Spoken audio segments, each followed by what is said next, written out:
जय श्री श्याम सभी श्याम प्रेमियों को। कैसे हैं आप सभी?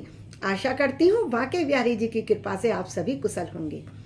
आज मैं आपके लिए जो कहानी लेकर आई हूँ उसका शीर्षक है इत्र की महक। बहुत ही सुंदर कहानी है, आप सुनकर बहुत आनंद आएगा। ध्यान से सुनिएगा। मथुरा में एक संत रहते थे। मथुरा में एक संत रहते थे, उनके बहुत से शिष्य थे। उनमें से एक थे सेठ जगत राम। जगत राम का बहुत बड़ा कारोबार था और कारोबार के सिलसिले में दूर दूर की यात्राएं करते रहते थे। एक बार वे कारोबार के लिए कन्नौज गए। कन्नौज अपने खुशबूदार इत्र के लिए बहुत प्रसिद्ध है। उन्होंने इत्र की एक महंगी सी शीशी संत को भेंट करने के लिए खरीदी कि मैं अपने गुरुजी को ये शीशी इत्र की भेंट में दूंगा। सेठ जगत राम कुछ दिनों बाद काम खत्म करके मथुरा वापस लौट आए। अगले दिन वे संत की कुटिया पर उनसे मिलने के लिए गए। संत कुटिया में नहीं थे।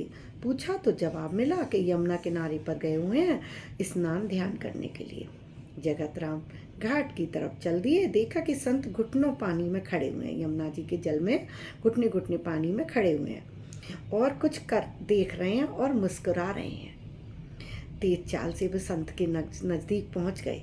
प्रणाम करके बोले, महाराज जी, मैं आपके लिए इत्र की शीशी लाया हूँ कन्नौज से। संत ने कहा, बहुत सही समय पर आए, और इत्र की शीशी ले ली और लेकर तुरंत वह इत्र की शीशी खोली और यमुना जी के जल में इत्र डाल दिया। पूरा इत्र यमुना जल में मिला दिया और मुस्कुराने लगे।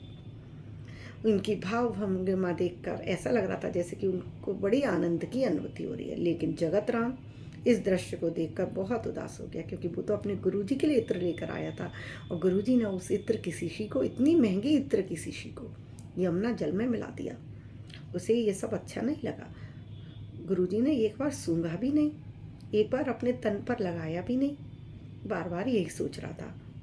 कुछ न बोला, उदास होकर अपने घर वापस लौट आया। कई दिनों बाद जब उसकी उदासी थोड़ी कम हुई तो फिर से संत की कुटिया पर पहुंचा उनके दर्शन के लिए। संत कुटिया में अकेले आंखें मूंदे बैठे हुए थे, भजन गुनगुना रहे थे। आंखें बंद करके भजन गुनगुना रहे थे। आहट हुई तो सेठ को द्वार पर देखा। प्रसन्न होकर उन्हें पास में बुलाया और कहा, उस दिन तुम्हारा इत्र बड़ा काम आया। बड़े सही समय पर लाए थे जगत राम तुम उस दिन इत्र की शीशी। जगत राम तो देखकर चौंक गया ये बात सुनकर। सेठ ने आश्चर्य से देखा गुरुजी की तरफ। गुरुजी से बोला, गुरुजी, मैं कुछ समझा नहीं, आप क्या कह रहे हैं और क्या कहना चाह रहे हैं? संत ने कहा, उस दिन यमुना में राधा जी और श्री कृष्ण की होली हो रही थी। श्री राधा जी ने श्री कृष्ण के ऊपर रंग डालने के लिए जैसे ही बर्तन में पिचकारी डाली, उसी समय मैंने तुम्हारा लाया हुआ इत्र बर्तन में डाल दिया। सारा इत्र पिचकारी से रंग के साथ श्री कृष्ण के शरीर पर चला गया और भगवान श्री कृष्ण इत्र की महक से महकने लगे। तुम्हारे लाए इत्र ने श्री कृष्ण और श्री राधा रानी की होली में एक नया ही रंग भर दिया।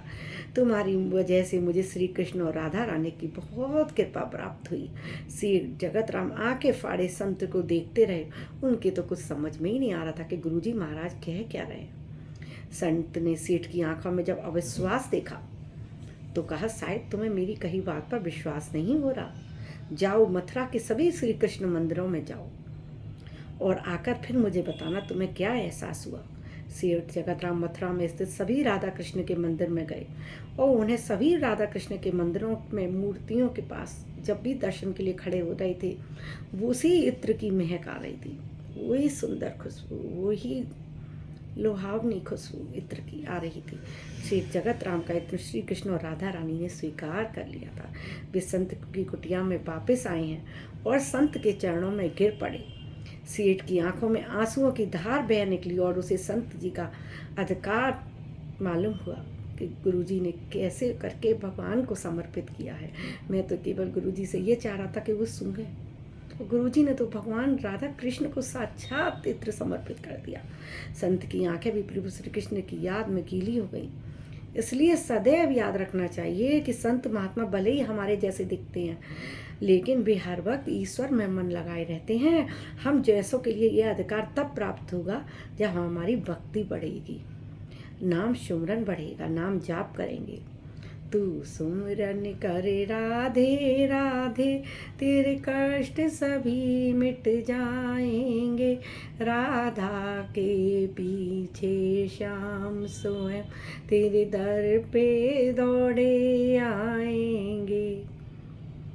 जय श्री राधे। आपको मेरी ये कथा अच्छी लगी हो तो कृपया मेरे चैनल पर बने रहिएगा। ऐसे ही सुंदर सुंदर विषयों को लेकर, कथा कहानियों को लेकर, बच्चों के लिए कथा कहानी, भक्त चरित्र बड़ों के लिए, भगवत कथा, भगवत गीता, भक्तमाल चरित्र, भक्तमाल कथाएं सभी मैं अपने चैनल पर लेकर आ रही हूँ प्रतिदिन। तो आपके लिए सभी सामग्री मेरे चैनल पर उपलब्ध है।